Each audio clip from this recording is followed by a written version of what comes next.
দিখৌ যিখন দিখৌ নদীয়ে 19 জুলাই দিনা এখন এটা মহাধ্বংসৰ সৃষ্টি কৰিছে, মহাতাণ্ডৱ। এইখন ঘৰ গোটেই ঘৰখন সম্পূৰ্ণ আপোনাৰ গোটেই ঘৰটো চব উটুৱাই লৈ গ'ল ন? বস্তু একো নাই? এতিয়া আপুনি অকলশৰীয়া মানুহ?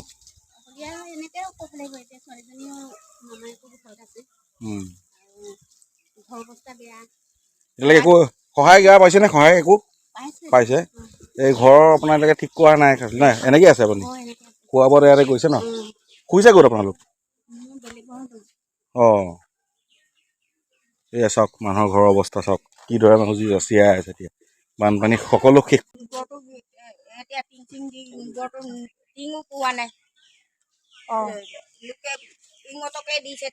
আমাক দিয়াই নাই। লিখি দিছিলো, কিন্তু আমাৰ টিঙে অহা নাই। নাই অহা। টিং টকাইতেনো আমি কিবা এটা বনাই পিনি বস্তুকেইটা বাৰু দিছে, মানুহবোৰ চাউল পাতি চবেই দিছে, কিন্তু পিন্ধিবলৈ দিছে, খাবলৈ দিছে, থবলৈ জেগা নাইকিয়া হৈছে। কিন্তু আপোনাৰ ঘৰ নাইকিয়া হ'ল এতিয়া? ঘৰ নাইকিয়া হ'ল। থাকিবলৈ ঘৰ নাই, খাবলৈও আছে, পিন্ধিবলৈও আছে, কিন্তু থাকিবলৈ ঘৰ নাই। থাকিবলৈ ঘৰ নাই।